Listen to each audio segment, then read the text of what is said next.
Podcast City Network. Listener discretion is advised.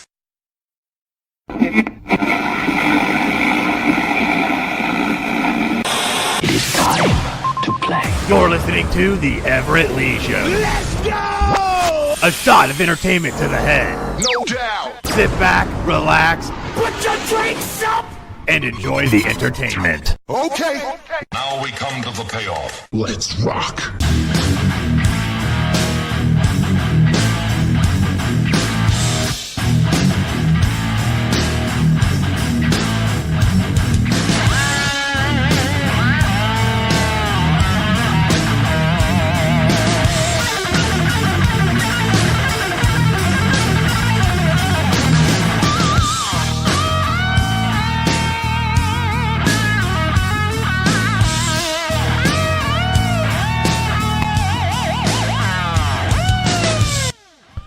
Welcome, everyone, to the Everett Lee Show podcast, Slammin Thursday edition of the Everett Lee Show. I am the Everett Lee. Tonight, WWE discussion, NXT discussion, AEW, and much, much more wrestling discussion right here on your Slammin Thursday edition of the Everett Lee Show. And tonight, joining me, as always, is my co-host for Slammin Thursdays. He was my co-host on the Deleted Wrestling Podcast, which I pulled the plug on after 12 episodes. So therefore, the new format of the Everett Lee Show every Thursday night right here at 9 p.m. on twitch.tv/the Everett Lee. And we are live right now on podbeam.com on the Everett Lee Show.podbeam.com. I want to welcome my co-host. He is none other than the Chris Rose. How you doing, Chris? I'm doing all right, man. How about you? How's your Thursday night going? I'll tell you how it'd go. If I had just this here, Drinking a little bit of the bubbly. I think I'd feel a lot better, you know? Yeah, we all would. Yeah. Would. We definitely would be. With a little bit. Just a little bit of bubbly. Probably why I thought it was forward to Friday. Looking forward to Friday. But You know what? I'm looking forward to Thursday night with you, my friend. It's going to be a fun one. It is. It's gonna be a really good fun one because a lot's happened this week, and I know I've been off the radar for the last couple weeks almost because I was on vacation last week. I was in Tennessee. Ooh. Yeah. Tennessee. Yeah, I was in Tennessee. Yep. Yeah, had to take a little vacation. Had to rewind. Had to dial it back some, kick back, and have just Drinking a little bit of the bubbly.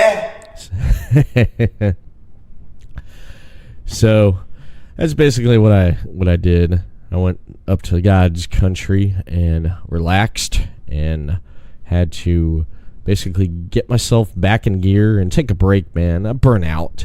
You know how it is when a person burns out, man. So much stuff happens and your body tells you. You know that. Yeah. And the second week of November 9th and 10th, I'm taking that weekend off of wrestling. Old Lee Chris Rose is going to go in the woods and shoot him some deer. I'm going deer hunting. So. Oh, nice. I'm going to be going with my family to hopefully slay some deer and eat some good food, my friend. That sounds great. Speaking of taking time off in the ring, man, your Instagram and Facebook page has been blowing up. It with wrestling. I've liked and just watching the highlight clips of you in the ring, dude. I gotta say, you coming off that second rope with that flying uppercut, damn, man. I don't know how anyone survives that. No one does. No, you'll see them with ice around their neck or around their chest where I deliver it. Yeah, I mean, the ice bag's so big it covers their neck too because of all the force that comes off that second rope with the European uppercut. It brutalizes them. Yeah, it does. And It does, that European I don't uppercut. feel sorry. What's that? I said I don't feel sorry one damn bit that they're sore.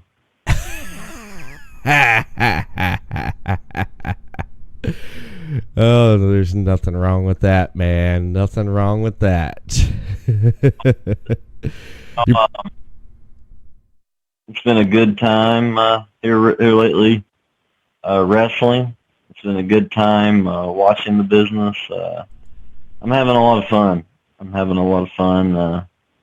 Right now in wrestling. I'm having a great time.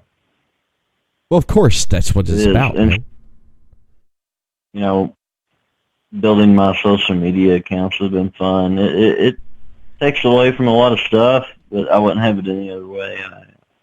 I'm a wrestler, and I love it. Yeah. You are. I have a blast. You do. You do have a blast. You have some great matches, man. You have some great matches. And anyone wants to check out The Chris Rose, head over to his Facebook page, The Chris Rose. You can also look at Kentucky's Own Wrestling. There's highlight clips of The Chris Rose and matches and highlight clips, even on your Instagram. What's your Instagram account again? C Rose Wrestler 20, all one word. No, it's all lowercase. So follow me on Instagram. I put everything, all the Chris Rose on there, clips and photos of myself, and if you're lucky, you'll see Chris Rose outside of a wrestling ring on Instagram, which is good to look at as well. Head on over to Instagram and check out the Chris Rose. Yeah, definitely check him out, man. Definitely check it out. If you're on Instagram, check out the Chris Rose because he puts a lot of content up on his social media, and it's really great to see the clips and highlights of you in the ring in action, man. And what do you got going on here lately? Do you have anything going on this weekend or next weekend? Yeah, for sure. Sunday, the Chris Rose versus Frankie Swamp Tower in the 2 out of 3 falls match at WCCW. One of my biggest matches this year by far. He has one win on me, which would say was controversial because the Chris Rose got pinned, and Everett, that does not happen. And I got a rematch, of course, because I'm the Chris Rose. Yeah, I beat him with the move you love so much, Mr. Elliott, the middle rope European uppercut. I tell you, man, it was barely breathing after it. It's just a dominant move right now. It's going to take over the wrestling world. It is. Which led to me, getting really hot-headed like I do and attacking him after I beat him. And the little general manager up there at WCCW, I don't want to mention his name because he disgusts me. But I was supposed to have that night off. But he put me in a 2 out of 3 falls with Frankie Swamp Tower. But, since then I come to realization that we are going to put on a show. It's going to be a barn burner. But the Chris Rose will come out on top. So catch me there this weekend. That is my only show this weekend. At WCCW in Lawrenceburg, Kentucky. Doors open at 6 p.m. It's going to be a fun time. All right. Definitely. I'm looking forward to it, man. I am definitely looking forward to it. I'm looking forward to the highlights, man. I always love looking at the highlights of wrestling and stuff. And speaking of wrestling, there's a lot that happened this week in wrestling. So let's jump into it. Let's hit this cue for your Slammin' Thursday edition right here on the Everett Lee Show. 1, 2, 3. Chris, did you catch Monday Night Raw? Yes. You did. I know you did because you were talking to me about it. You were tweeting to me or messaging me about Monday Night Raw, that opening match with Ricochet versus Drew McIntyre, the returning Drew McIntyre. How did you like that match? It was great, man. Sorry about that. Sorry I didn't mean to interrupt you so early. No. Yeah, it was a great match. I really enjoyed Ric Flair bringing Drew McIntyre back to be a part of Team Flair. It added that muscle that Team Flair kind of needs. And they got Randy Orton, Shinsuke Nakamura. Who else is on Team Orton? Damn.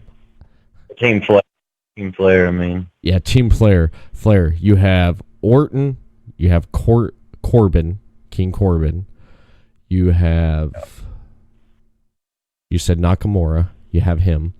You have Drew. And there's one other person I'm forgetting off the top of my head. I can't think of that person. But Seth Rollins has been replaced. It's gonna be a really good team. I'm picking Team Flair at Crown Jewel as well. I believe they're going to beat Team Hogan because they have the best superstar on Raw, which is Drew McIntyre. And him and Ricochet completely tore it down. Really enjoyed the match. You can tell that they're feeling the AEW.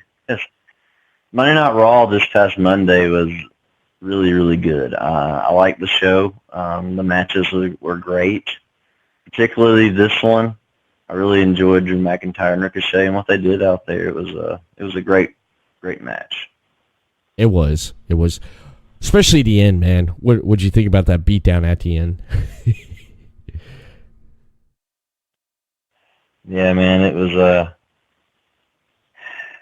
was crazy. It was a crazy Raw. Mm-hmm. Yeah, it was nuts. The reverse Alabama slam he does with Ricochet, yeah, is crazy. Like, right into the stairs. Yeah, it was that spot right there gets me because I'm a wrestler myself. I'm a competitor, and to see another guy receive that, you're like, I hope that don't happen to me. Yeah. Yeah. Okay. Speaking from experience of being in the ring and stuff, how does a set of steel steps feel on your back? How's that feel? How the hell does that feel, man? Because I know it hurts. I know that has to hurt like hell when you wake up the next morning. I tell you what, it does hurt. It hurts your body. You got to put some ice on it. But in this case, Ricochet got bumped on his face into the steel, didn't he? Yeah, he did. Yes, he did. I enjoyed that little beatdown at the end there. I was glad to see Drew back. I've always liked Drew McIntyre. I've always liked him. He's been a great talent. He's a great in-ring talent, and I was glad to see him come back. I definitely was glad to see him come back. And with the draft they had last week, Raw got Aleister Black. He had a squash match with Jason Reynolds. That didn't last long. No, this is clearly a move to, make Aleister Black look strong, which they should. He's a great competitor on Monday Night Raw as well. Mm-hmm. A future Universal Champion, in my opinion. Aleister Black is probably my second favorite on Raw right now.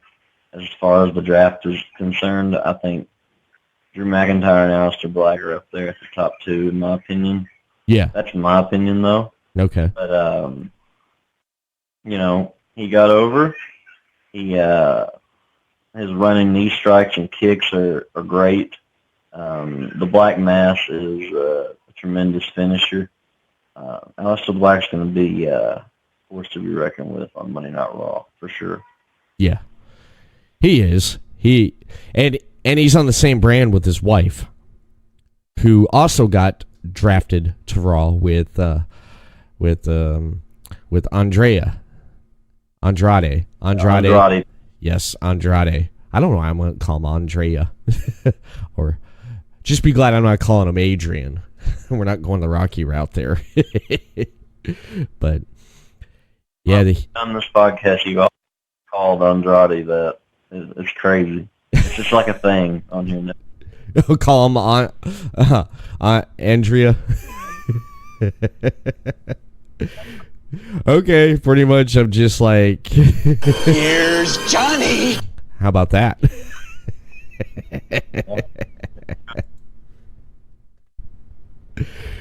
Okay.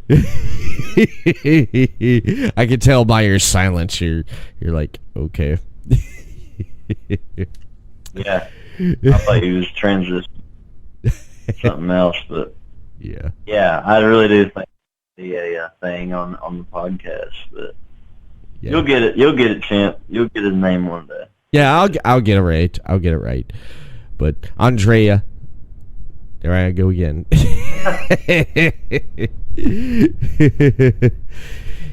He's on Monday Night Raw now, and he had a match with the returning Sin Cara, which was pretty good. It was funny how I was reading the comments on Twitter about, they're like, hey, that at least that light's not on. Like they used to have that light when he'd wrestle.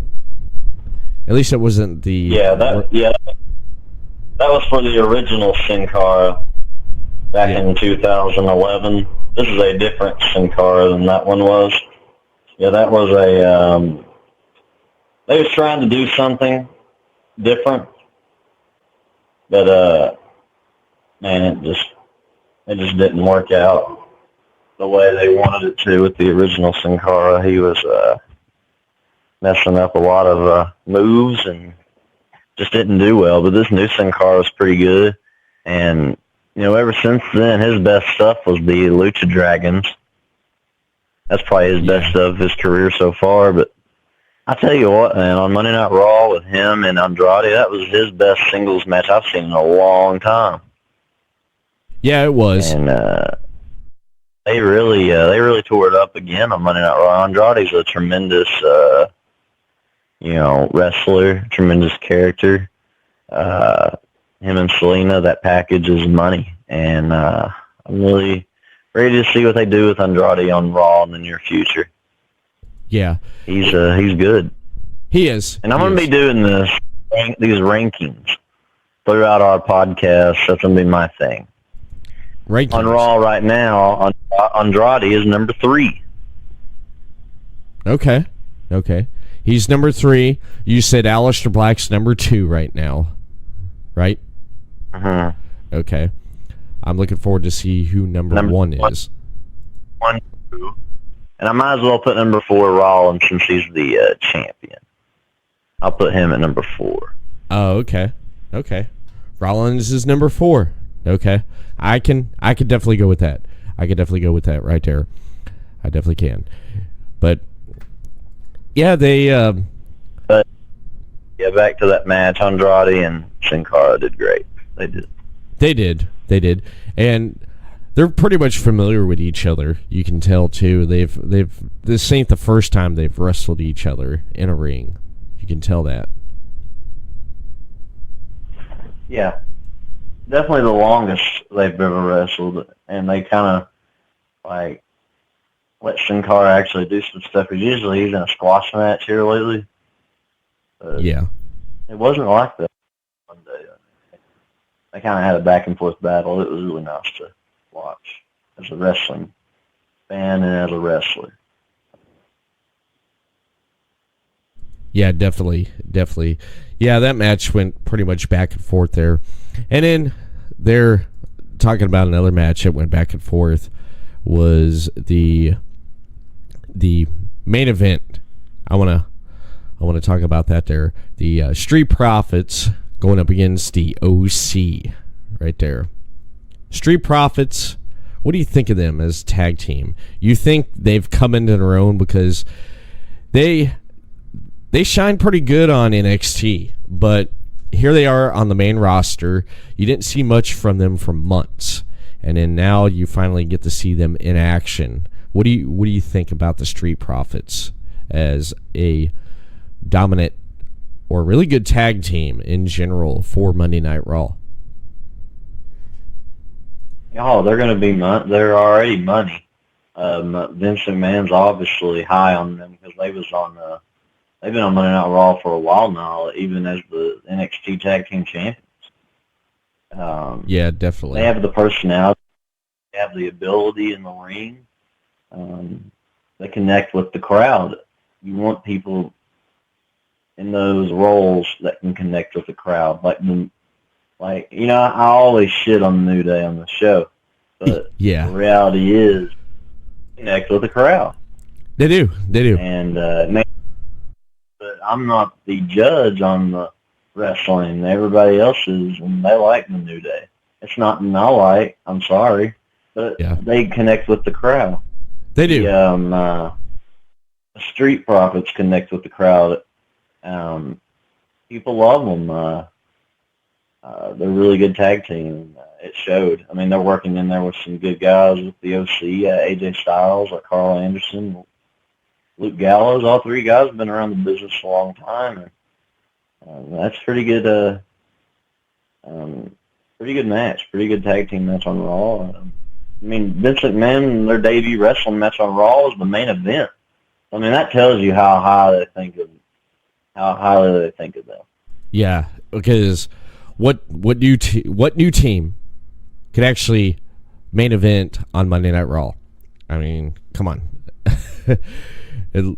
They did great. The one thing. They didn't. What's that? I said the Heavy Machinery have been on SmackDown and Raw for a while, and they was a new team at one point, and they have not main evented any show. Yeah. Yeah. A few more that haven't, and now Street Profits just even the clubs never main evented a Raw, and you know here comes Street Profits main event in the Raw. I mean they're going to be something to mess with. I mean, they're a really good tag team. Yeah. I enjoyed Kevin Owens out as the third man. That was great, you know. Mm-hmm. Kevin doing promos with the Street Profits would be something to see because Kevin Owens is got the gift of gab too. Yeah. He's really good on the mic. Really excited to see what the Street Profits and Kevin Owens. Number 5 on the rankings. I hope they do some good in the near future for the brand. Yeah. Kevin Owens, that run-in right there. Oh, man. I wish they would have did something a little bit better than just having him run in like that. They should have set it up somehow. He just comes out of there out of nowhere. I did like how he gave AJ the stunner, and it looks like you're going to build something on that right there because Owens and AJ, they can have a good match. They've had great matches, and they could build on that right there. Yeah. But I felt that they should have just did something by introducing him. You know, like the OC, the Street Profits should have said, well, you know what? Well, since we're, you know, we got an equalizer with us, or we got a third man with us, and that third man is going to be backing us up tonight. And when they should have mentioned that, but all of a sudden Kevin Owens comes out of nowhere, and then I mean it was great, but just the setup, the delivery. That was one of the problems I had on Monday Night Raw. The second problem was the Rusev and Bobby Lashley segment. Yeah, this is definitely Vince McMahon has his hands on this one. Yeah. He's done it in the past. Yeah, this is nuts. But also, I think Rusev and Bobby Lashley would have a heck of a match together. Yeah. And over like Rover with the crowd, of course she is. I mean, look at her. I think this is at first I didn't like it, but right now I do. I mean, it's a storyline. I'm excited to see what they do with it, though. Yeah. I am too. I'm interested in seeing what they do with that too, because they delivered it strong in the beginning, Chris. They delivered it strong in the beginning. The Rusev and Bobby Lashley. They delivered it strong. The thing I didn't like was, I mean, well, they set it up. You had Rusev, looking at the Titantron with Bobby and Lana sitting there, and after the segment, them at the restaurant, Rusev's like, I'm going to go deliver them how I feel in person. So it's like, okay, yeah, you got me hyped up. Okay, I'm ready for this, man. I'm ready for this. He's going to come in there in that restaurant. They're going to brawl. They're going to fight all over the restaurant and stuff. Stuff's going to be flying. It's going to be great. What do we get? We get a Rusev coming in all quiet. And before he can do anything, he gets separated from Bobby. And what the hell is with Bobby putting his little arms up? Or not little arms, but you know what I'm talking about? That just got me. That just got me right there. I felt they could have delivered a great segment, but they fell flat on it like that. I wanted to see brawling. I wanted to see what would happen, man. I definitely wanted to see that. I would like to see them brawl all the way into the kitchen, pots and pans flying and stuff. Creative dropped the ball on that, man. That's just how I felt about that segment. Yeah, that would have been, an extra sizzle on it right there. Fighting all the way back in the kitchen and stuff. But I think they're just trying to save the physical part for the match itself. Do you see them having a match at Crown? I do. I can actually see them, but there's going to be one element missing from that, and that's going to be Lana. That's going to be Lana there, missing out on that because special guest referee. Have her be a special guest referee.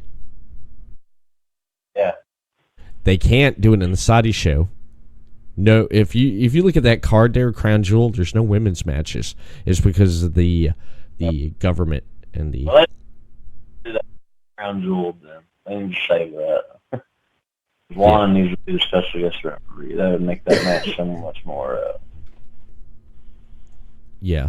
If you don't know what to choose as the referee, it would be fun to watch. Yeah. I'm like whenever I see Lana, I'm like Otis from Heavy Machinery. I'm coming!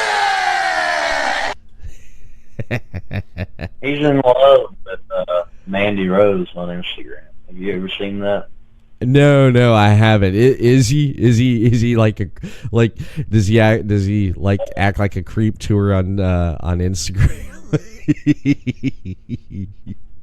Pictures of her all the time, and it's funny, man. You need to read the description after he does. It's hilarious. Seems like he'd be a nice guy. Yeah, I wanna mention Chris. Shout out to Jeremy 2323 saying what's up, and he says Twitch hates me. LOL. I guess he was having problems with the Twitch app, but thanks for tuning in here tonight on the Slammin Thursday edition of the Everett Lee Show with Everett Lee and the Chris Rose. Want to give a quick shout out to him and anyone listening on Podbeam Live, which we have one guy in already. Want to give a shout out to DX01 for coming in the studio here on Podbeam Live right here on your Slammin Thursday edition of the Everett Lee Show. And we got quite a bit more to talk about here on this edition. Monday Night Raw on a scale 1 to 5. Give me a rating. I'd say 3.5. 3.5? Okay. Okay.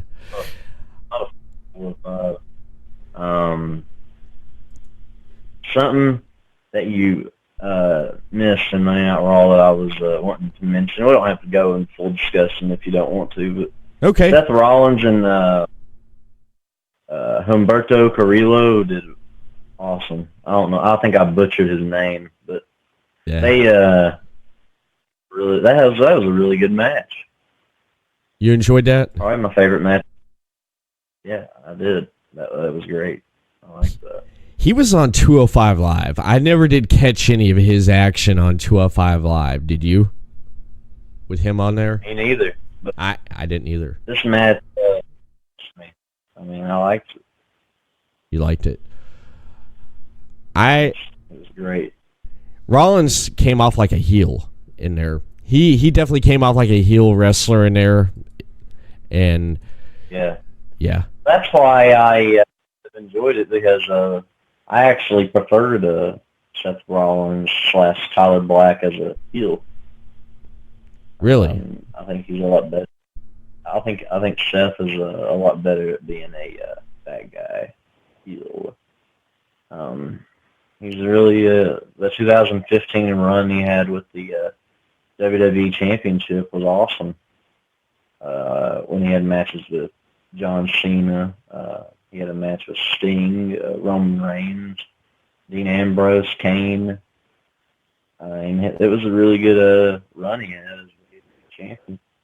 I really enjoyed watching Raw at that time. It was great. Yeah. And this match on Raw this past Monday was awesome. I really enjoyed it. Good back and forth battle. It showed that the kid had guts against the Universal Champion. I'm really excited to see in the future what he does, because that's how you debut someone right there. Yeah. And they did a good job. That's great. It is. It was a great match. It was especially how Rollins acted and what he did and stuff. But yeah, I definitely agree right there. So Monday Night Raw for me, you gave it a 3.5. You gave it a 3.5. I'm gonna have to give it a 2 because they didn't deliver on the Rusev Bobby Lashley part. If they delivered on that, I would have liked that. I would give it a little bit more, but that's what I'm gonna stick with right there on the ranking there. Now, your power ranking that you mentioned earlier for Monday Night Raw on the talent, your wrestlers. What's your power ranking for your favorites right there? WWE Raw. I want to make a switch because it feels wrong to me to put Rollins number 4 when he's the champion. So Rollins is number 1. Drew McIntyre number 2. Number 3.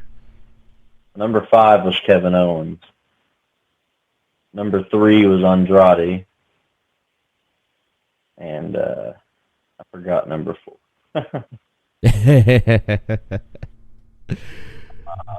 That's fine, man. That's fine. All right. We'll go with that right there. That's your power rankings right there for Monday Night Raw on wrestlers right there. Now, with... Oh, Black was number 4. I'm sorry. Aleister Black, number 4. Okay, gotcha. I definitely got you there. Okay. Not bad. Not bad at all. Now, the Wednesday Night War, as they call it now, NXT versus AEW. Which did you watch? I watched both. I finished NXT earlier today. I watched AEW as it played live. Okay. All right. I watched both, and the weeks that the wars started, AEW won. Yes. But let me tell you, I have to say NXT got the better of them this week. Yeah, I'm gonna have to. NXT, I'm gonna have to agree with that. NXT. You thought? You want to judge it by match and wrestling matches? NXT got them. NXT got them. Okay. With the wrestling compared, the NXT wrestling matches was better than what AEW had, right? Yes. As for last night's show, yes. The previous two, I gave them a nod to AEW. Yeah.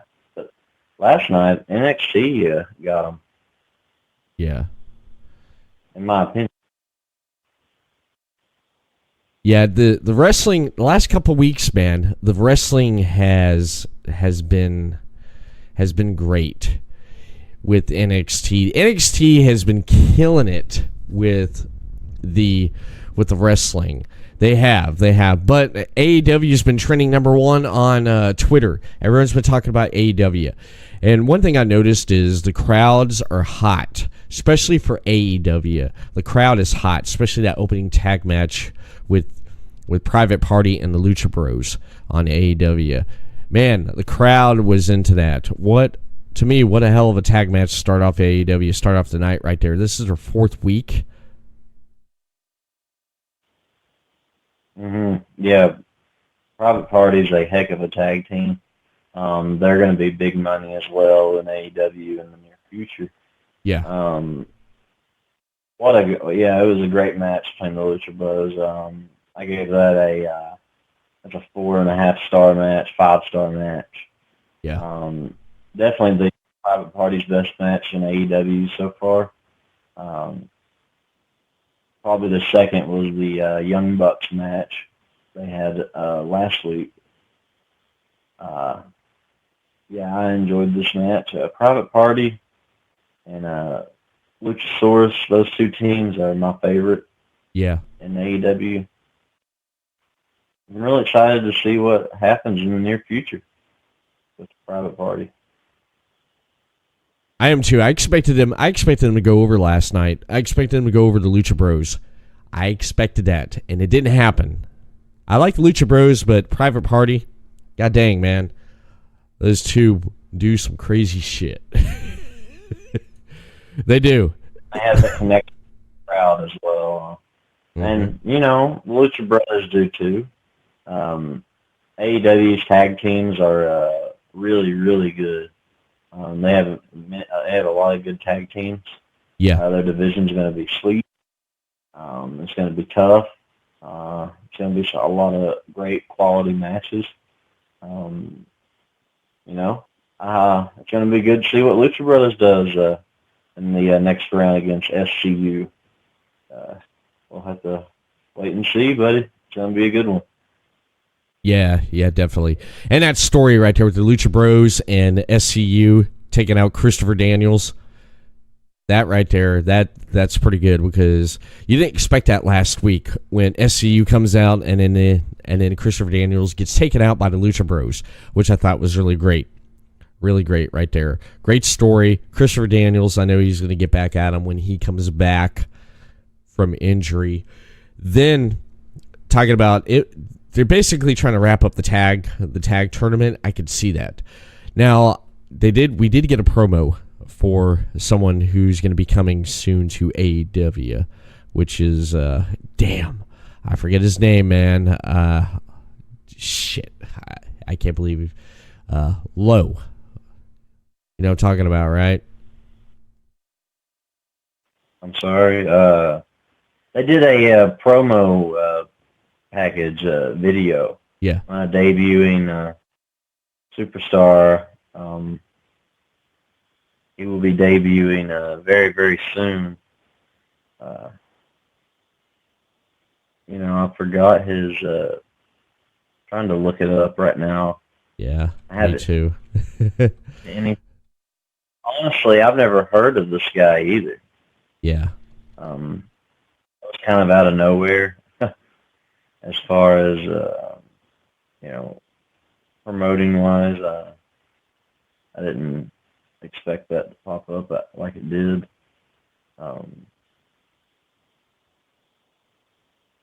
But we'll see what happens in the near future. I'm sure we'll hear from this guy again. Yeah. We'll see what happens, man. I mean, I honestly have nothing to say on that because I probably looked over it, but I did remember the promo video. But it was just kind of out of nowhere, man. I just don't remember. Yeah. I'm looking it up right now. What the hell is his name? Damn. Because I was like, okay, good, about time, because I've heard of the guy, but I have not seen him. Wardlow, there we go. Wardlow, they showed a promo package for him. That guy looks like a beast, man. He does. He was really big, really nasty. That's what they need. They need big guys in the AEW right now. Yeah, they do. They got the addition of Jake Hager, Mm-hmm. which is nice. Jack Swagger, formerly known as Jack Swagger. And they got Luchasaurus, but unfortunately he's out with a hamstring injury. Yeah, he's out. A lot of people, man, they were complaining last week about having Jungle Boy and have Marco Stunt in there, man. They should have did something, and that would have been the team right there. The Jurassic Express, I believe, Luchasaurus and Jungle Boy. That would have been my pick right there to go all the way to win the tag belts, but it looks like that's not going to be happening. No, and if they would have had Marco Stunt and the team of Jungle Boy win, that would have been not a good call. And it's unfortunate that Luchasaurus got injured, because Luchasaurus and Jungle Boy, Jack Perry, would have been a good force to be reckoned with in AEW. Yeah. And yeah, that would have been my pick to win the tag team tournament. Yeah. Yeah, that's who I would have went with though, but they pretty much wrapping up the tag tournament here. And then they go straight, didn't even take a commercial, went straight into the next one, man. The next tag match, which was, we got to see Dark Order going up against, damn, why is my mind going blank? SCU right there. So the Lucha Bros advanced. They beat Private Party, which I was hoping they would win. And then SCU. Now it's going to be SCU versus Lucha Bros. Do you already have someone that's going to win this? Who's your pick? Do you already have a pick, or are you just waiting to see what's going to happen?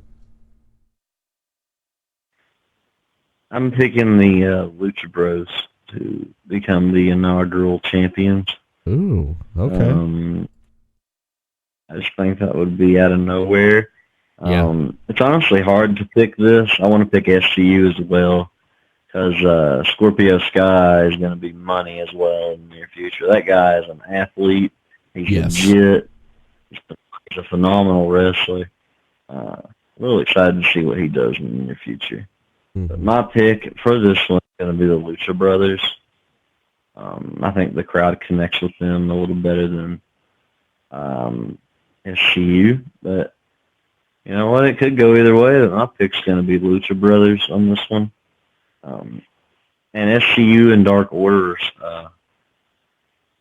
tag team match was pretty good, but I can just tell right now the crowd could care less about the Dark Order. Yeah. Until they start doing their crazy double team moves, Uh-huh. you can do all the moves you want, but if that crowd don't care about you, they will not react on anything you do. No. And Dark Order barely gets any reaction, and their whole debut was snake bit from the moment they arrived, because when I was watching Double or Nothing, I saw the lights go out during the Best Friends match. They beat Angelico and Jack Evans, and the lights went out, and then the Dark Order appeared in the ring, and I was like, who are these guys? Yeah. I've never seen them, and the crowd acted the same way. So their whole debut, I mean, if AEW has done something wrong, the first thing is these guys. And I don't know if it's their fault or not. It's just how they was. I mean, no one knew who they were, and then they got a bye in the tag team tournament and lost. I mean, yeah, they knew they messed up. First, they thought it would be good. Cause, I'm telling you, I bet they changed their mind halfway through the debut. Like, we gave them a bye already, but they're going to lose. Yeah, I mean, the crowd just with them, and I mean, it's just they just don't. I mean, but I mean, they are a good team. Uh-huh. I mean, they do some crazy stuff. I mean, the guy, what's his name? The leader of the Dark Order. I just had it at the top of my head. Yeah, Talking about him. Yeah, that's. Yeah, I'm pulling it up right here. We have Evil Uno and Stu Grayson. Stu Grayson is the guy I'm talking about. He's pretty good, but this whole team, the crowd doesn't connect with them like they do the rest of them. Yeah, but pretty good match. I like the match. Yeah, I'm ready for the tag team championship next week. SCU, Lucha Brothers. It's gonna be a good one. Yeah, it's gonna be a great one. You know, Dark Order. They were known as Super Smash Brothers, but they had to change their name to Dark Order because the Super Smash Brothers, the name's already owned by Nintendo, so they can't use that name. So they had to change the name because they would have had a lawsuit right there at AEW. That would have been great. That would not have been great for this new promotion to have a lawsuit with a video game, a big known video game company, because you name your tag team after a popular video game.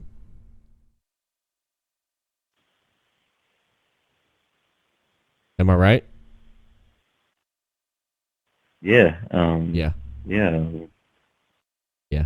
AEW having a video game would be awesome. Well, a lawsuit with the video game company, that would not be great, man. That would not be great. Gentlemen, let's broaden our minds. That would not be great. It definitely wouldn't be great. But AEW, man, I'll just tell you right now, we got some people in the chat right here on twitch.tv/the Everett Lee. Want to give a shout out to those tuning in right now on the Twitch channel and on Podbeam. We've had some people jump in and out. I guess people were complaining about the sound and the mic, so they left. Well, I mean, it sounds good on my end right here. It sounds good on everyone's end. If you're listening in the chat right now, go ahead and give a thumbs up, man, if the audio and everything sounds great. I know it sounds great.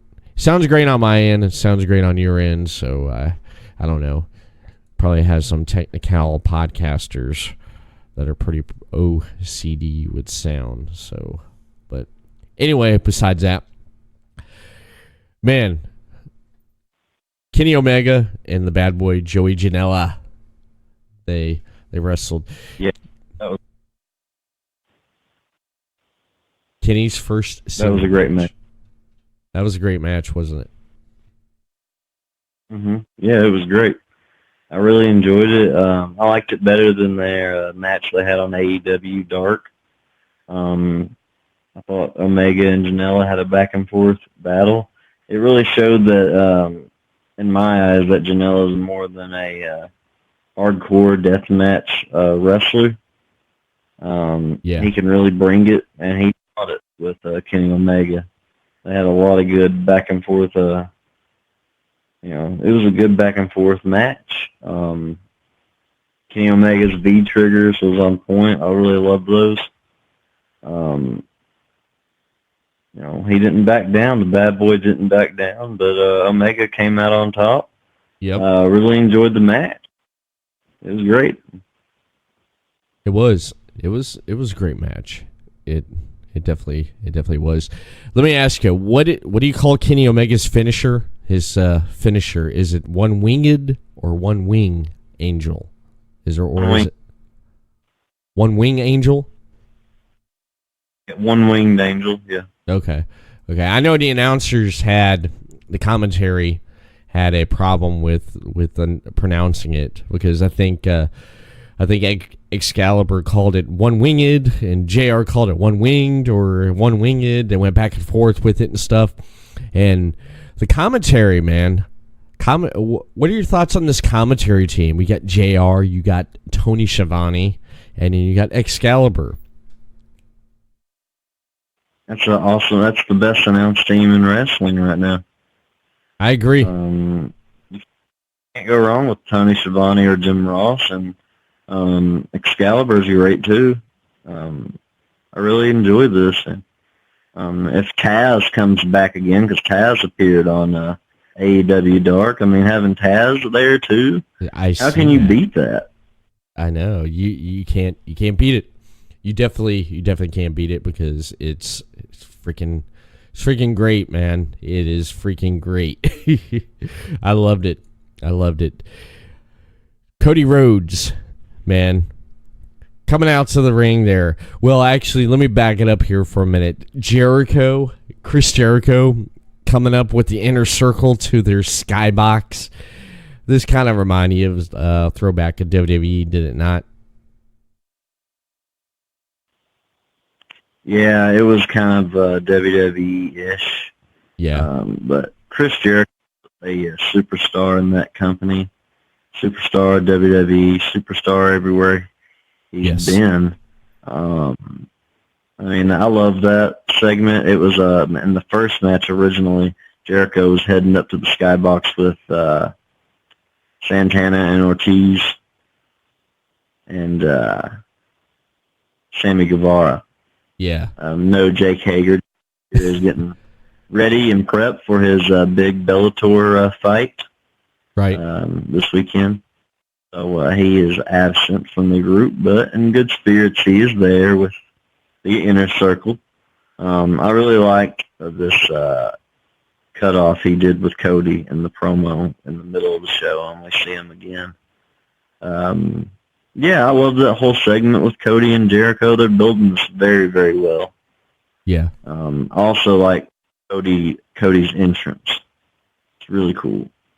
Yeah, I Cody. like his entrance. His theme song. I like his theme song. Really fits him. Theme song does. The lyrics connect with Cody. It does. Really tells the story of when he left WWE. Is what I mean. And I really like that. Yeah. And Jericho pulls out all the stops in his promos in AEW, does he not? He does, man. he does. He does, and he was being a pain in the ass and cutting a damn good promo right there on Cody, because Cody was in the ring trying to make an announcement, and you hear all this noise, and it's Jericho and the inner circle in the skybox, and a lot of people got upset about this, about the invisible wall with WWE when he made that reference. I thought it was great. I thought, oh damn, let's take a shot at WWE. Okay, all right, Chris, you and me, basically, and that other company that we came from had that invisible wall. Well, I could come actually through this ropes and right up there, and I can kick your ass. I loved it, man. I loved it. And the only thing is they don't need to do it all the time, because then mean, you know how the wrestling fans are. Yeah. And you're the same way. They'll get tired of it. So they need to not do it so much. But, yeah, I did like it in that instance with Cody. Yeah. That was great how that happened. And Jericho told him, you're going to stay in that ring. You're going to stay down in that ring. And all of a sudden, Dustin comes out.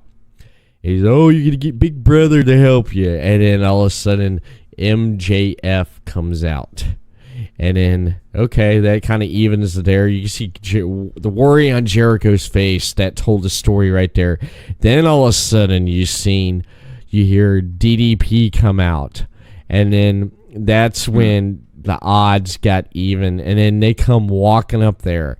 And Jericho's on the mic just hollering. And then you hear the crowd's reaction. They boo Jericho when he ran and hid in the door. that was great. And then Cody just walks up to the door and Jericho's sitting there like laughing at him. Like he can't get in. And then you like how he grabbed MJF's scarf and he just punched through the glass door and he knocked Jericho in his face and they brawled outside there. And he stuck Cody stuck Jericho's head in the Baskin Robbins thing. Yeah. That was great, man. That was great. I enjoyed that. I enjoyed that because that was great. That was a great segment, and you could tell they were telling a great story there, and that's all that mattered, man. That's all that mattered. That just it was great. It was great. I'll tell you, the segment wasn't fickle. It wasn't. It came off great. Really good segment there. Really good segment. Now, what else went on in the AEW there? We had, was it Britt Baker? She had her match against, I forget who her name was, but that was a pretty decent match there. That was a decent match with Britt Baker. I'm gonna say something right now. AEW's women's division is not strong at all, in my opinion. NXT's women's division is a lot better, I'd have to say. Yeah. I think it's they've all been with each other a long time now. But I think Britt Baker needs to do a lot more work. Man, I just don't know about the women's division in AEW right now. I like Rio. I like the champion. I think she's pretty good. When she wrestled Britt Baker, it was it was pretty good. But Britt Baker needs to work on a lot, from what I can see. But she does have the look, and I think that's why they have her out there too. She has a good look. Yeah. But the match was okay. But I still think Britt Baker needs to work on a lot more stuff. But I mean, the match was all right.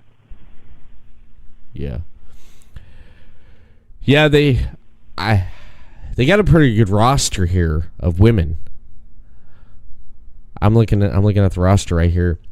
Penelope Ford, she's part of the women's division. She was on that first episode of AEW Dark. You can catch on YouTube there, dude. She was that's the only time she hasn't been on TV yet. I mean, has Levy Bates, was she on TV yet? I can't remember. The only women we've seen is Nyla Rose, Rio, Britt Baker. I think that's about it. Yeah. I mean, we haven't seen a lot of women wrestle on TV yet. I mean, right. We're covering the Wednesday Night Dynamite. I mean, there was some women on previous with Double or Nothing, Fight for the Fallen, and all of that. But as far as on TV, there has not been many. Nah, there hasn't, there hasn't, and I agree right there. There really hasn't been much or really any, but NXT. I mean, you have you want to like talk about the women's division at NXT? I mean, that opening match they had with who the hell was it? It was Bianca Belair, and she came from NXT UK. Who? Rhea Ripley versus Bianca Belair. Okay. Yeah, that was pretty damn good. That was a pretty damn good opening match right there.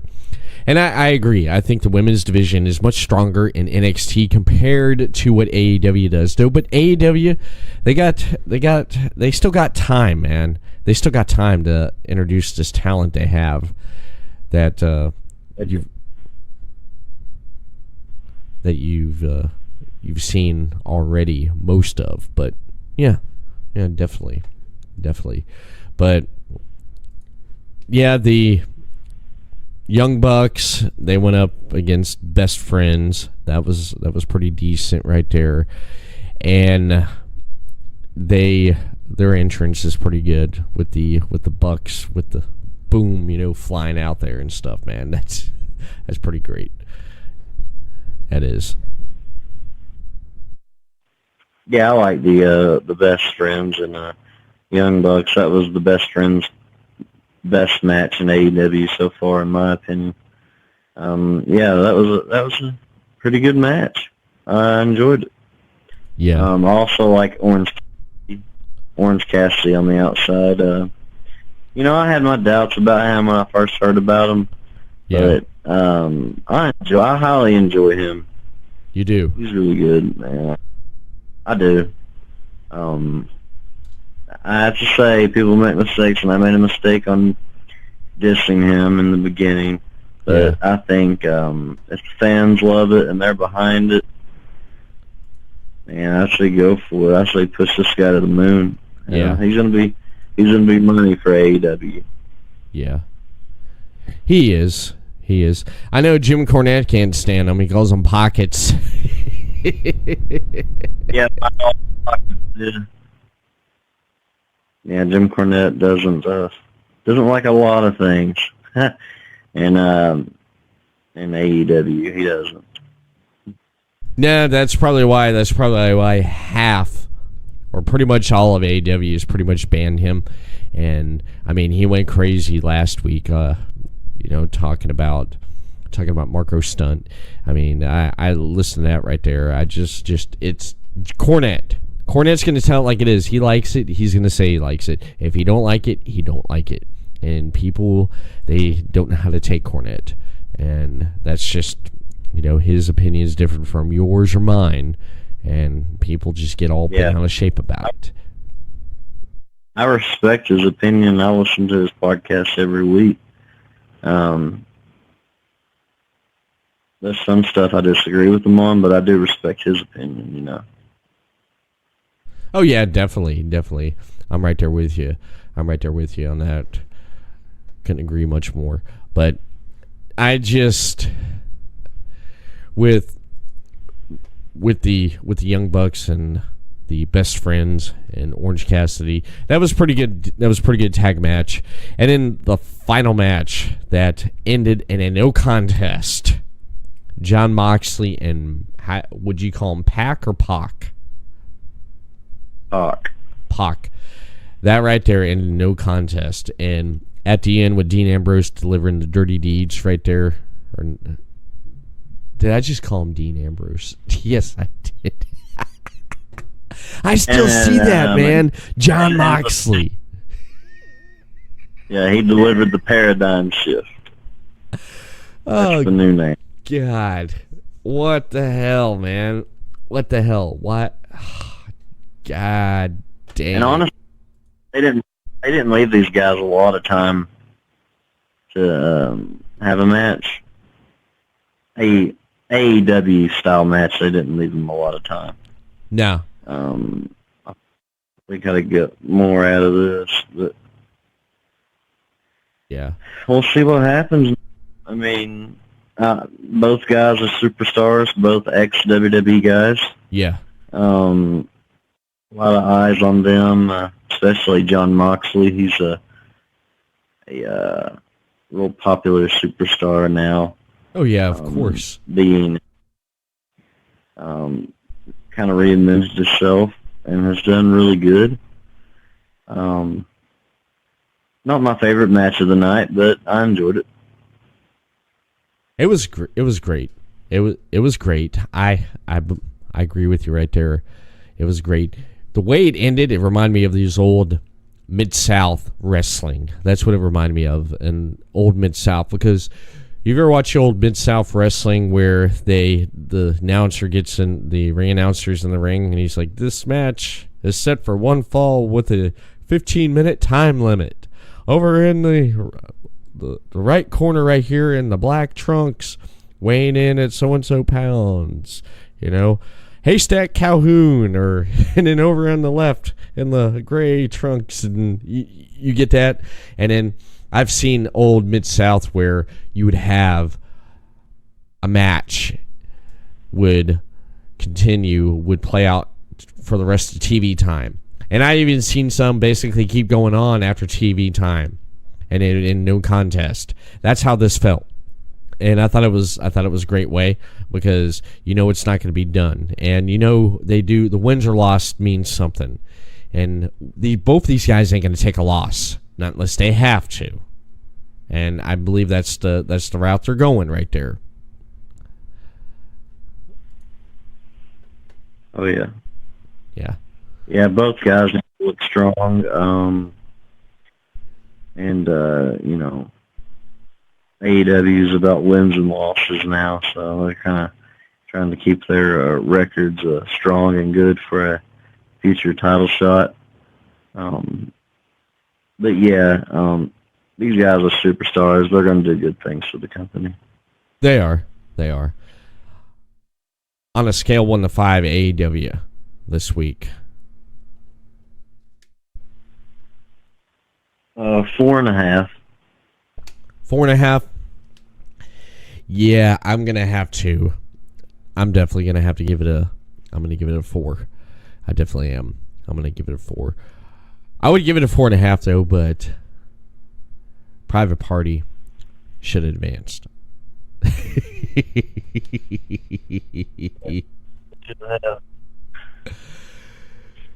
That right there is why. But NXT, let's. You know what? One thing I want to do, since we got some viewers and we got listeners right here on both Podbeam Live and on Twitch, what do you say we open up the phone lines? Keep them open. Take some phone calls to comment and discuss about what we've been talking about.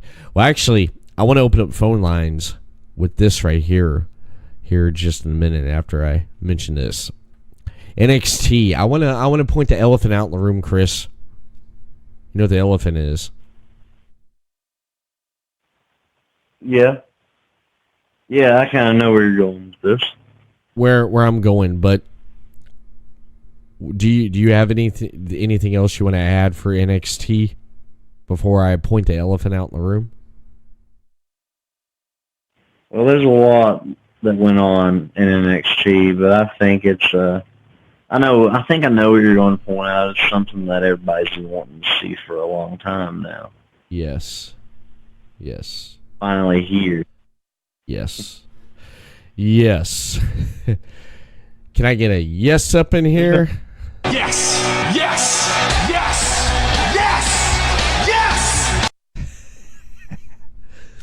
Well, the elephant. should we cover? Should we cover? Or you say cover the rest of the show? Yeah. Or do you want to reveal? Go ahead and add more to NXT. Because I know you got some notes there you wanted to discuss. So we'll go ahead. We'll go ahead and discuss that before we address the elephant out of the room. The first match, Rhea Ripley and Bianca Belair, was great. Really showed that Rhea Ripley belongs in this division instead of the main roster. I think she'll thrive in this one. Future star, Rhea Ripley is. Excited to see her work. Io Shirai is someone who's been at her heels for a little while now. Yeah. Since Rhea Ripley at NXT. I believe they'll have some real good matches together. I got to be honest with you. I watched their debut episode on USA and didn't watch another one until last night. Really enjoyed it. Enjoyed the show. I enjoyed this first match. I'm really intrigued by Rhea Ripley. She has a unique look. She stands out as one of the best in women's wrestling. She does. I think she's gonna. She's definitely gonna progress here in the States than what she did in the UK. She did great in the UK, NXT edition UK, but here, she definitely is. She definitely is gonna thrive more here. Yeah, I'm excited to see her in the near future. Also, I enjoyed Matt Riddle and Chase Grimes, I believe is his name. They had a really good one-on-one match. Matt Riddle, I really enjoy this guy in the ring. He has that MMA background that I love. I love MMA backgrounds. The stuff looks legit. I like that he calls out guys like Goldberg and Brock Lesnar. It shows what kind of person he is. He's legit, man, and I'm excited to see what he does in the near future as well. I mean, he's already done a lot in NXT, but as far as NXT on USA Network is what I'm looking forward to. I'm looking forward to Matt Riddle. Mm-hmm. Yeah, Matt Riddle. You looking forward to Matt Riddle, bro? Oh yeah, bro. Yeah, you looking, bro? Hey, bro. Did you see me come in the ring, bro, and do that kick, bro? Did you see it, bro?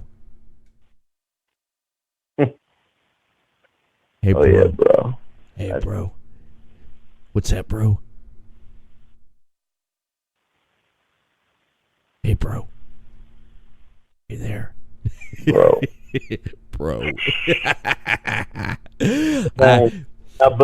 His name's not Chase Grimes, it's Cameron Grimes. Not bad. I've just never seen this guy before, so I forgot his name. But I really liked some of his stuff he did in the match. Yeah. They're obviously built something with him and Tyler Bate. Tyler Bate gave him one of his left hooks to the jaw after the match as he was jawing with Tyler Bate. Yeah, I really enjoyed that match, man. It was really good. Yeah. Yeah, that was great. It was. That was great. As I've gotten over the Goldberg thing with Matt Riddle. That did upset me there for a while, though, but I understand where he's coming from and stuff and everything, and I'm pretty much over that. There for a while, I don't care really too much about Matt Riddle, but I get it. I get it. So I'm good, and want to say what's up, Deathmatch Russell. Want to give him a shout out right there. He said hello, Everett Lee and the Chris Rose. Hey, bro, how you doing, bro? What's up, bro? All right. What else you got there, Chris? You're on a roll, man. I don't want to slow your roll down. And well, you also the Fashion Police which is Fandango and Tyler Breeze. Yeah. And they was teaming with Isaiah Swerve Scott, and they was facing off against the Forgotten Sons. The Forgotten Sons have a good look about them. They're a really good tag team. From what I saw, this is my first time seeing them. Uh-huh. I really enjoyed them, and Fashion Police have been on SmackDown before.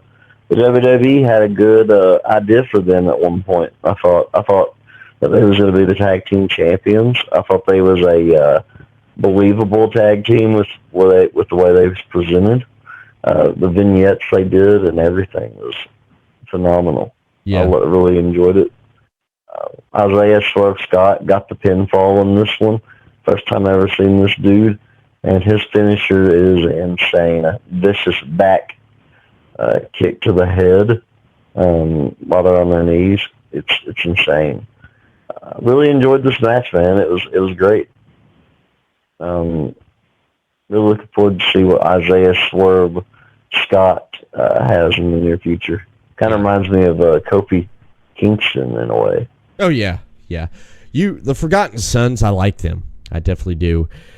I definitely like the Forgotten Sons. I like what they got going on and stuff. And then they keep building them, man. Blake, I feel bad for Blake because remember back to Murphy and Blake. They were tag team champions, and everyone freaking hated those guys, man. They did. Murphy's basically went off to do great things by himself, and Blake is with Steve Cutler, and then just the Forgotten Sons. Great trio, man. Great trio. Jeremy, 2323, has a question. What are your thoughts on the NWA studio segments? Which you mentioned about, man. And you want to give your thought on that right there, Chris, about the NWA studio segments? I did watch one episode of the studio wrestling. Haven't watched any more, but I do like the studio wrestling presentation. Reminds me of Ric Flair back in Jim Crockett Promotions. Yeah. I really enjoyed watching it, though. But I haven't watched any in a while. But I do have to say my favorite thing is the interview segments and the presentation of the product, the studio wrestling atmosphere. I like that atmosphere. Not as much as a stadium. But, I recommend it to anybody to check it out. Saturdays at 6:05 on NWA television, whatever their television is. I don't really know. I watch it on YouTube. But I really enjoyed it, though. It was a good presentation. Awesome. I'm going to have to check it out, man. I'm definitely going to have to check that out. I definitely am. And Nick Aldis is their champion. Yeah. This guy's money and has been for a long time. Oh yeah, definitely. Yeah, he definitely. What better way to have a guy like that as your NWA champion? I mean, the guy looks the part, plays the part, is the part. Yep. Yeah, definitely. And who is it that's with him is Camille Brickhouse, I think. That's her name? Yes. Oh, God dang. Let's get Otis up in here. I'm coming! Yeah, she definitely is a Brickhouse. There wasn't a better Otis run-in. That was the best one. Yeah. It definitely is. At least he didn't start running in like this.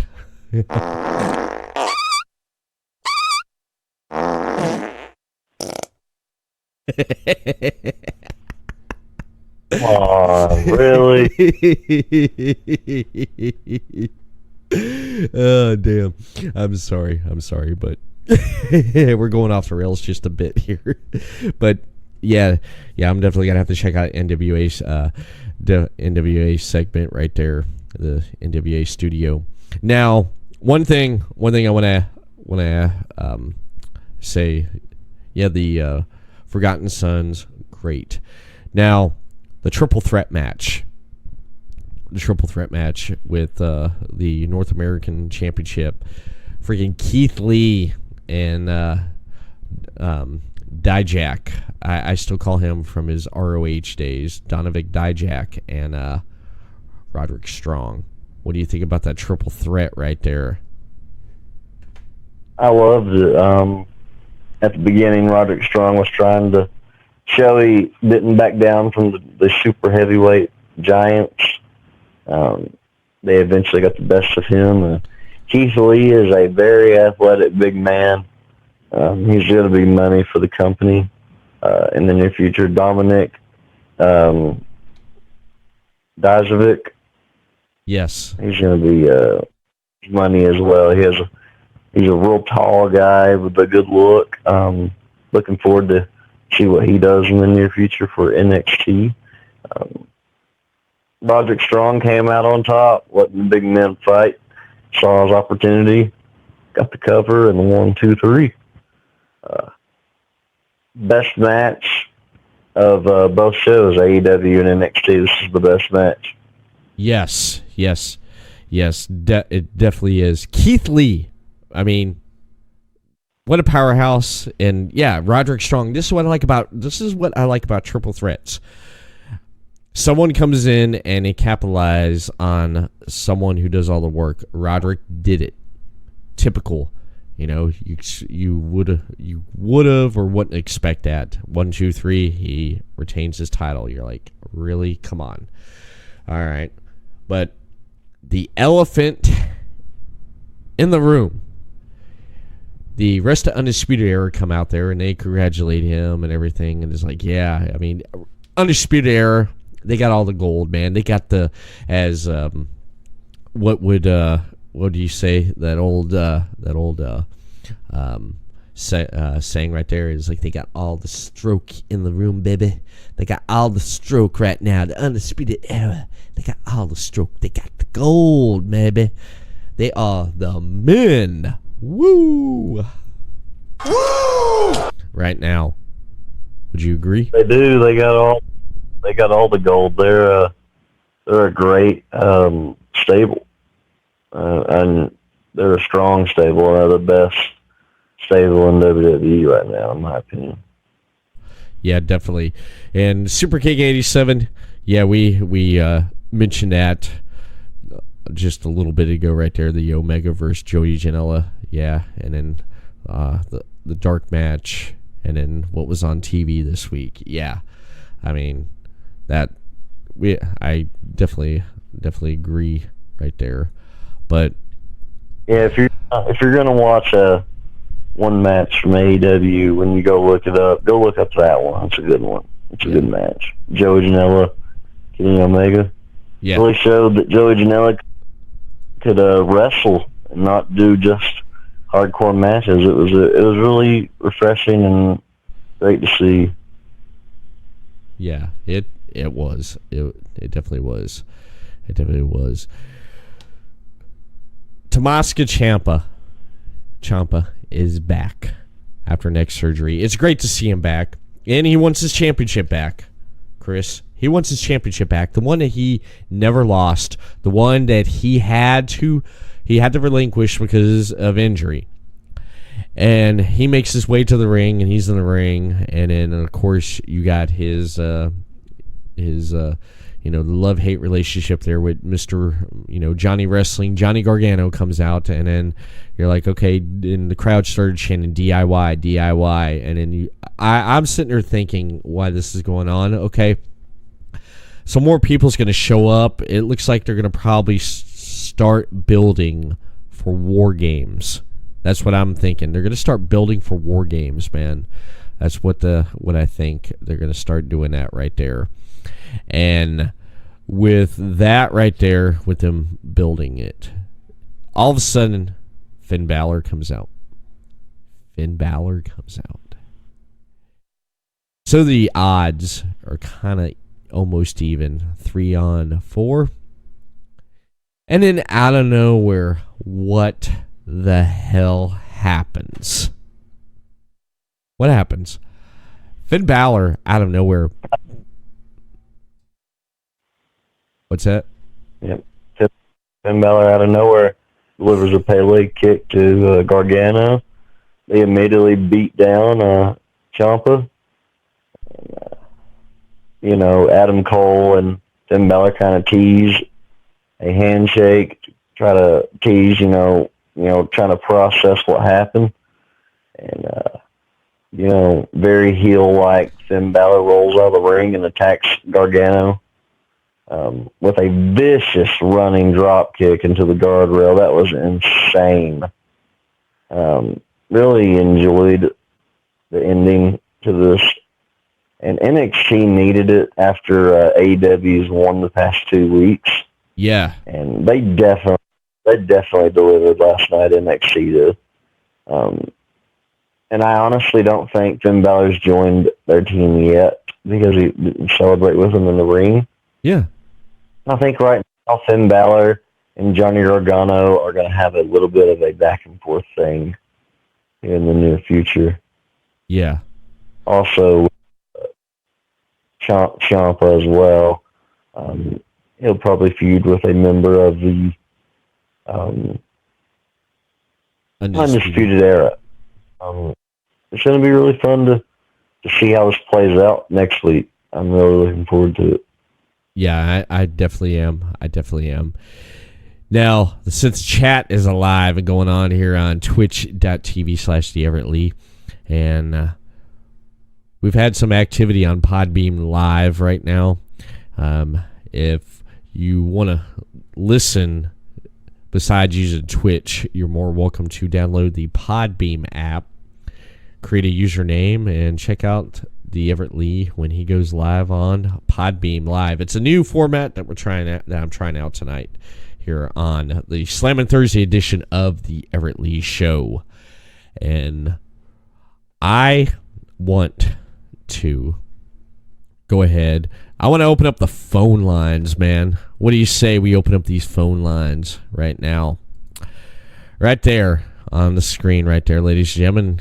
386-206-1595. I want to get your thoughts on Finn Balor's heel turn. That's what I want to get right now. So go ahead. You want to give us a call and give your thoughts on that. Right there's the number, 386-206-1595. Let Everett Lee and the Chris Rose know what you think and your thoughts about the Finn Balor heel turn. What are your thoughts about it? Do you think Undisputed Era or a newer formation of the Bullet Club or what?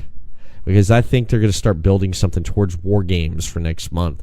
And if they do, this is going to be one hell of a story because NXT likes to build that good story. So I'm definitely looking forward to that, man. What do you think there? What's going through the Chris Rose's mind? I want to know. I want to pick your brain about that right there. Oh, I've been waiting for a Finn Balor heel turn for a very long time now. He's much better that way. There's certain people that, have that connection with the crowd, and he has that connection with the crowd. I'm really looking forward to see what this heel turn does in the near future. And eventually he will probably join the Undisputed Era. I don't know if it is right now or not. If it is right now, it's great. But I see right now him feuding with Gargano. And, yes, when War Games gets here, Finn Balor may be in the Undisputed Era's corner. I agree. I definitely agree. Super Kick 87 says in the chat he needs to join the club and do another Bullet Club type action. Speaking of Bullet Club, I'm glad you brought that up because did you see Carl Anderson's tweet to Finn Balor? No. He said, about time. About time, man. That's what he said. About time. So that's... Yeah. He's glad about that right there. I know a lot of people are glad about that, about Finn Balor joining. But yeah, he's definitely glad about that right there. But damn, NXT scale 1 to 5. Give me a rating right there. A 5. NXT was a 5 out of 5. They delivered on every match. Really enjoyed the show. Really enjoyed it. That's great. It is. I'm gonna have to give it. I'm gonna give it a 4 out of 5 because for the fact that I pretty much would give it more of rating, but I felt like this week my favorite thing out of this week, out of from what we talked about already with Monday Night Raw to NXT to AEW, my favorite segment this week would have to be, out of all three of those right there, would have to be the Chris Jericho Cody Rhodes.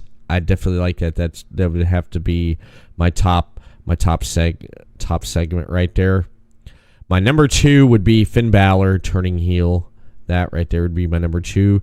My number 3 top thing I liked about this week was the fact that the opening match on Monday Night Raw with Drew McIntyre and Ricochet.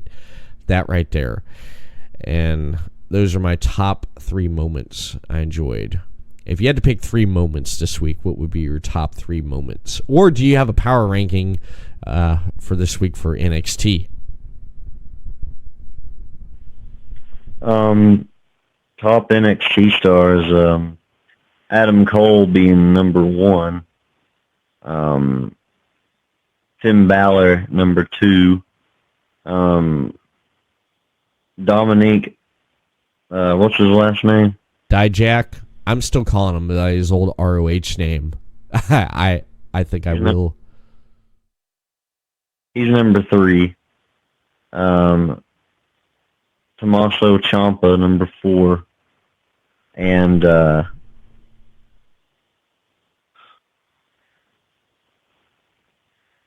number 5, I like Velveteen Dream, but he's hurt right now. Yeah. Velveteen Dream has an injury. Uh-huh. So that knocks him out. So I'm going to say Matt Riddle, number 5. Okay. Definitely. All right. That's your ranking right there. Okay. I can definitely go with that right there. Now, the other topics we got rolling right there on the screen right there, as you can see right there on twitch.tv/the Everett Lee. Let's talk about Eric Bischoff, man. Eric Bischoff, he finally opened up and discussed about his WWE departure. He came out and talked about it. Did you happen to catch what he had to say about that? I mean, from what I heard on the podcast on 83 Weeks, he said that he was just grateful for the, job. I mean, in my honest opinion, I just don't know if he was, fit for this era of wrestling, to be quite honest. But I know that he's taking it pretty well. And yeah, he is. I mean, I just think that it's just wrong place, wrong time. Yeah, just wrong place, wrong time. It just didn't work out though. But he had an opportunity, and there's so many factors that other stuff that happened that he's not going to talk about. And he pretty much, he praised everyone, giving him an opportunity. He knew it wasn't going to be long term, and he came in, and that's it. that's basically it. I'm glad he came out and said, hey, this is what happened, this is how I felt, and I'm thankful, all positive about this, which is great. And Bruce Pritchard is going to be amazing to see what he does. Hell, Bruce Pritchard's been already doing this stuff behind the scenes, man. Yep. You know? Yeah, he's already been doing this stuff, but I'm definitely glad that he came out and talked about it, and he opened up about it, and he addressed and shot down anything that was speculating going on about there, and that's one good thing I'm glad he did about that. I definitely am. But I mean, talking about WWE, talking about SmackDown. Let's talk about Randy Orton. His contract's coming up. Tick tock.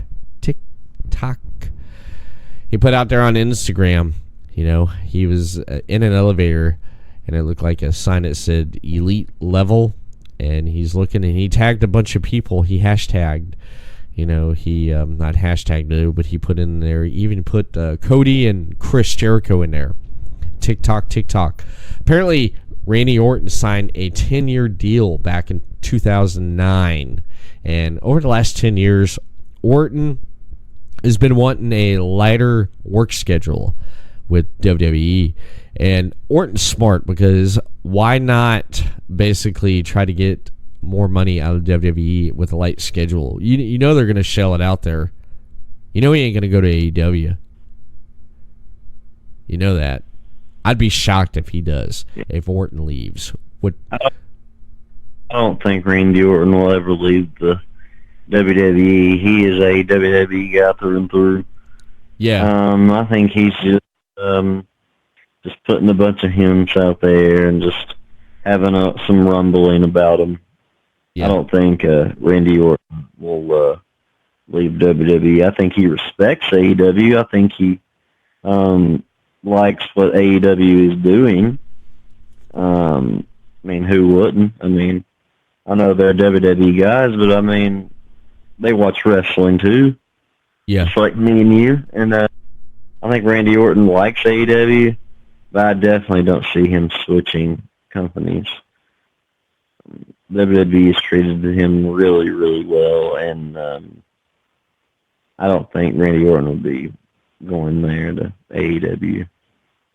No, I would be shocked if he did, because think about this. Randy Orton, what would his name be in AEW if he did go? If WWE's decided, we don't got nothing for you, you pretty much ain't gonna be doing much in AEW. So okay, go do your thing, And I think if he did go, I think they would work it out to where he'd be Randy Orton, because if he did go anywhere else and they called him by a different name, it wouldn't be the same, because everybody knows who that is.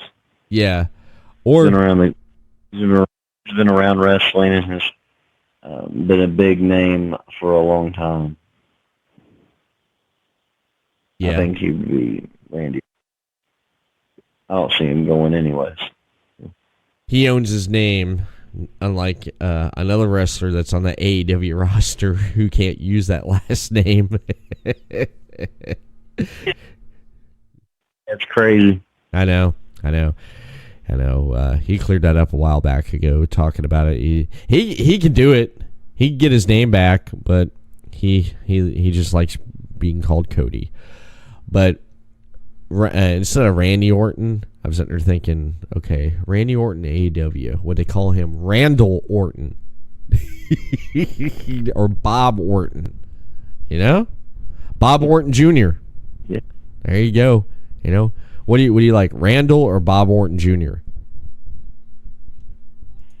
I could get behind Bob Orton Jr., but that could be believable. But I think he'd be Randy Orton, to be quite honest with you. Yeah, Randy Orton. Okay. Yeah. Okay. He's smart.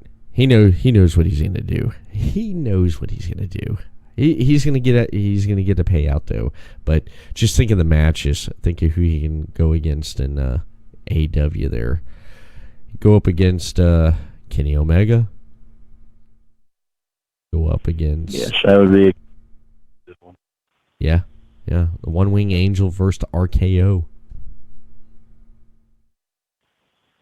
That'd be a good one. Randy Orton go against Pac.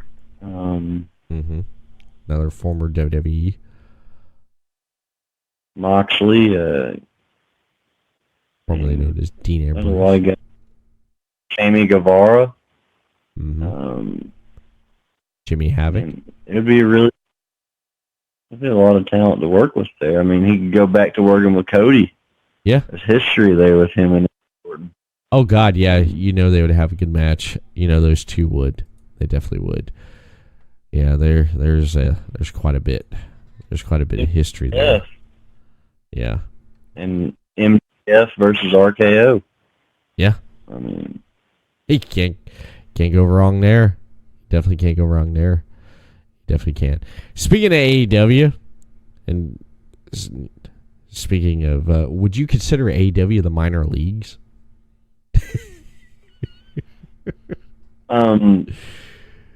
Now, this is obviously referring to Seth Rollins' comments towards Kenny Omega. I think it's just, the boys,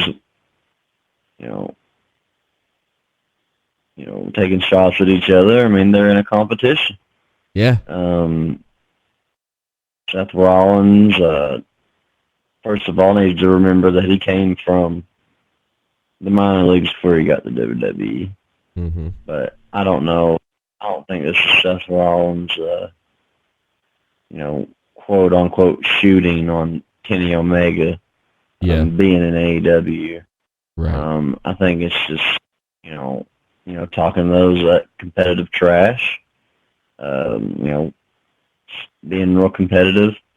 AEW is not a minor league company. They're on a major television network, TNT. And Tony Khan's got the funds and resources, just like WWE does. Exactly. And that's where my stance is on that. I do like the trash talk. I do like what they're doing. They're making it interesting again. I keep on doing it. Keep on. Yep. Go back and forth there. Go back and forth there with the trash talking. One thing I can say is that if you imagine if you had what we have right now back during the Monday Night Wars with WWE and WCW with social media and Twitter. Yeah. Damn. Imagine The Rock cutting promos on Twitter against Nash or something. He'd be calling him like the big slow, or something like that. The Rock on Twitter. The Rock says, "Come over here with your Rudy Poo candy ass.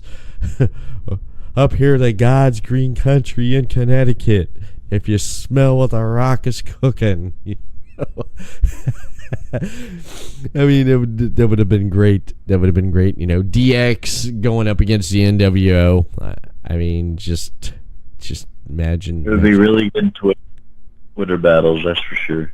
Oh God, yeah, it would be. It would be some interesting stuff flying back and forth. Definitely, it definitely would be. But yeah,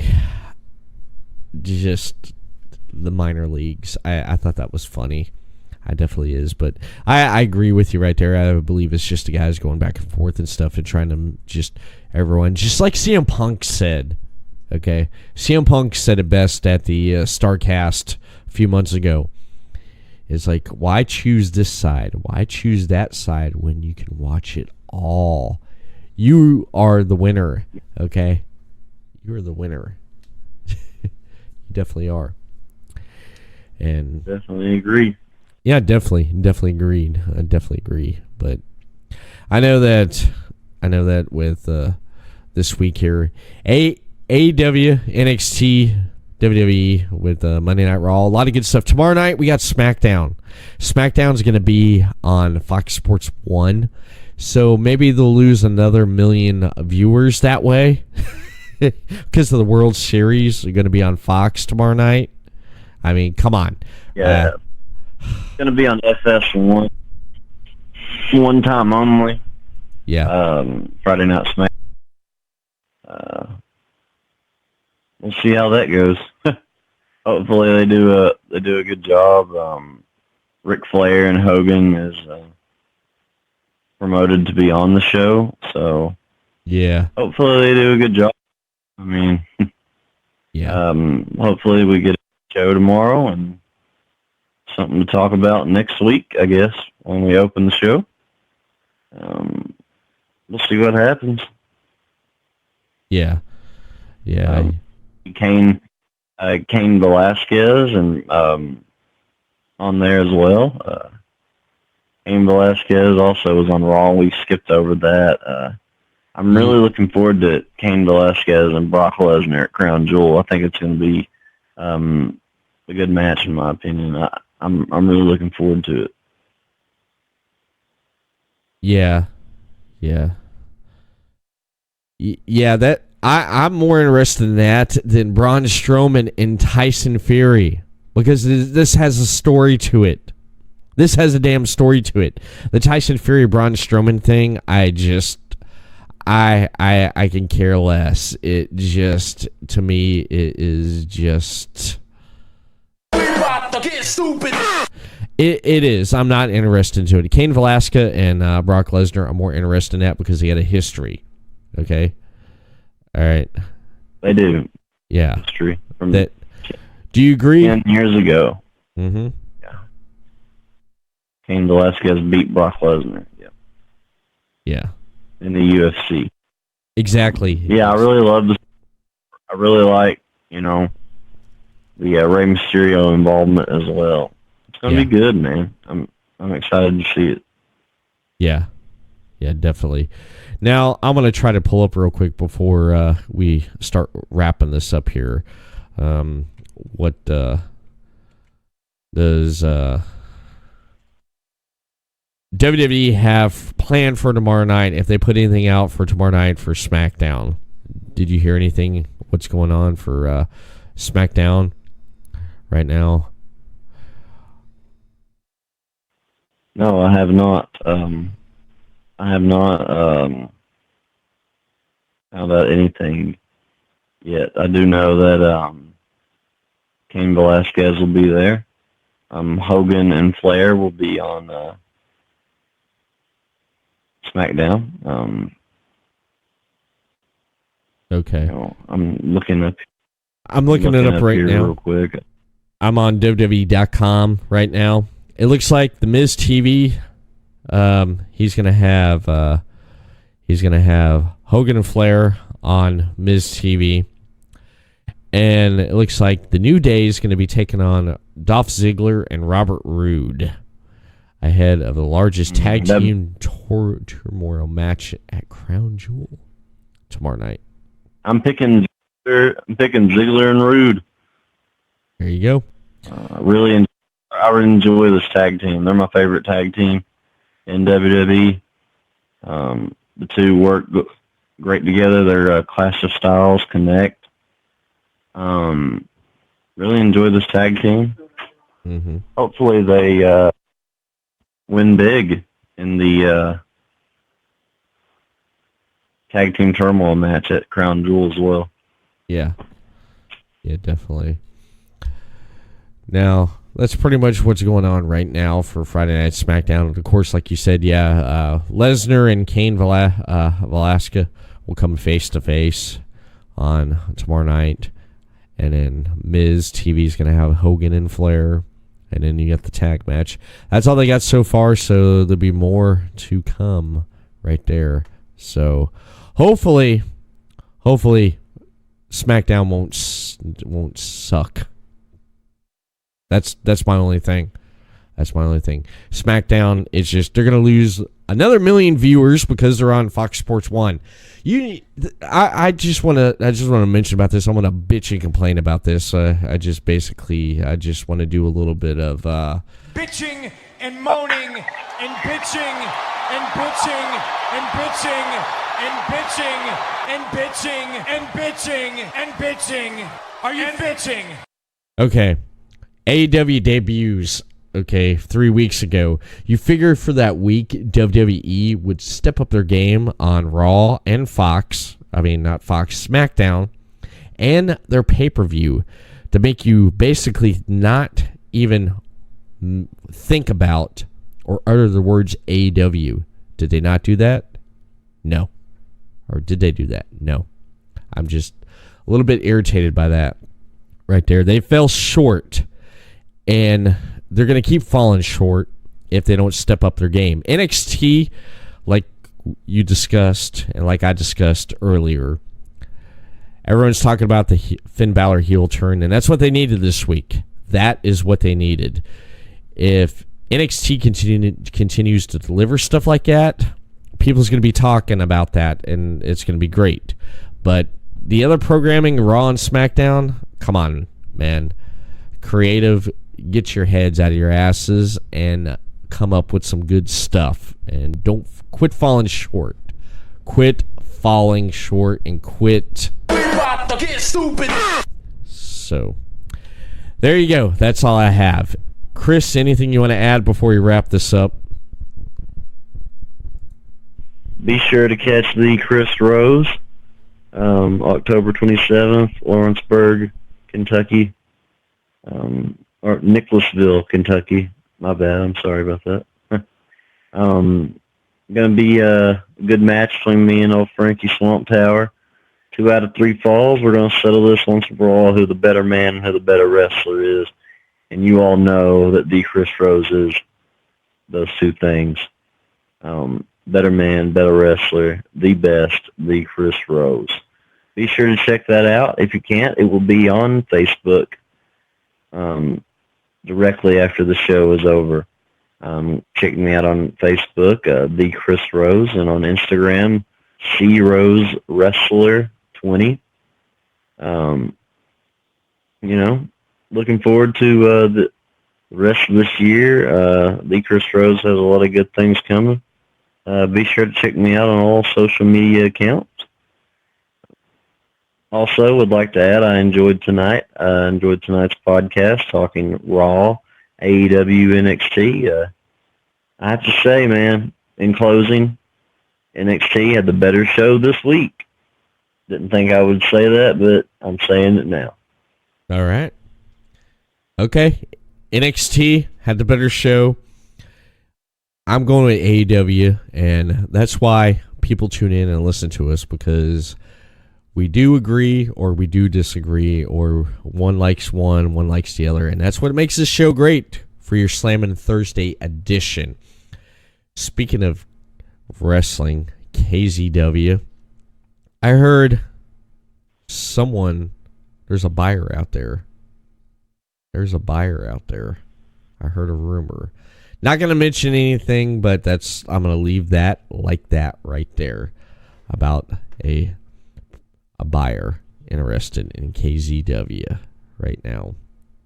So you'll hear more about it here this week or this weekend. But before we do wrap this up, I do want to mention that you can follow more great shows right here on Podcast City Network. I'm going to go ahead and we're going to play some closing advertisements, and then we're going to wrap this up right here on your Slammin' Thursday edition of the Everett Lee Show.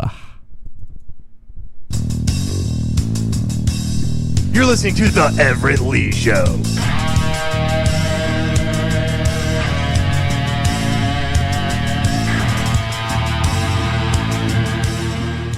The following support and sponsor Podcast City Network. City Limits Tap Room, sports bar in DeLand, Florida, has brew on tap, serve food, the grilled cheese is excellent. For upcoming events, check out City Limits Tap Room on Facebook.com/City Limits Tap Room. Morph Tee, a comfortable and lightweight 100% polyester t-shirt with illustrated morph characters that, when worn, will make the illustrations seem to come to life. For more of Tony Rodriguez's work, You can see his full line of apparel at teespring.com. Sports Sanity Customs had worked with organizations from custom embroidering polo shirts to jerseys for your kids' baseball team. They do it all. Armed with state-of-the-art equipment and an in-house design team, they are equipped to take on your next project. Visit their website to learn more, sportsanitycustoms.com. Visit Sports Sanity Customs on facebook.com/sportsanitycustoms. 3 Count Design offers a wide range of graphic design products, video, photography and other forms of media. Everything from t-shirt designs to websites. Visit facebook.com/3countdesign for more. Demo Blast Studios, an explosion of imagination. Original artwork, podcasts, video, apparel and more. Visit demoblaststudios.com. Visit Demoblast Studios on facebook.com/Demoblast Studios, the best family entertainment pro wrestling show in the state of Kentucky. Kentucky's Own Wrestling brings quality family vintage wrestling to a town near you. Kentucky's Own Wrestling offers a ladies division in wrestling and a training school. Kentucky's Own Wrestling is the current longest running Southern promotion. Visit facebook.com/Somerset Kentucky's Own Wrestling. All supporters and sponsors are brought to you by Podcast City Network. Gentlemen, let's broaden our minds. For more of the Everett Lee Show on social media, follow and like the Everett Lee Show on Facebook, the Everett Lee Show, Twitter @the Everett_Lee, Instagram Everett Lee Show. Audio versions of this podcast and previously released podcast can be found on everettleeshow.podbean.com. Stitcher Radio, The Everett Lee Show, give a rating and comment. Apple Podcast, The Everett Lee Show, give a rating and comment. YouTube, The Everett Lee Show, subscribe to the channel. The Everett Lee Show, your shot of entertainment to the head. Hey fans, here at Podcast City Network, we have a lot of great shows on all of our great social media outlets. PodcastCity.net. Facebook.com/Podcast City Network. Hit that thumbs up. You can send a tweet to Podcast City Network on Twitter @PodcastCityNet. Only on Podcast City Network.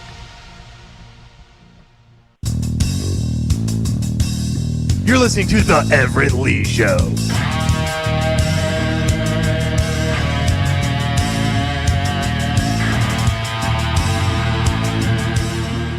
Thank you, everyone, for tuning in tonight here on the Everett Lee Show for Slammin Thursdays edition.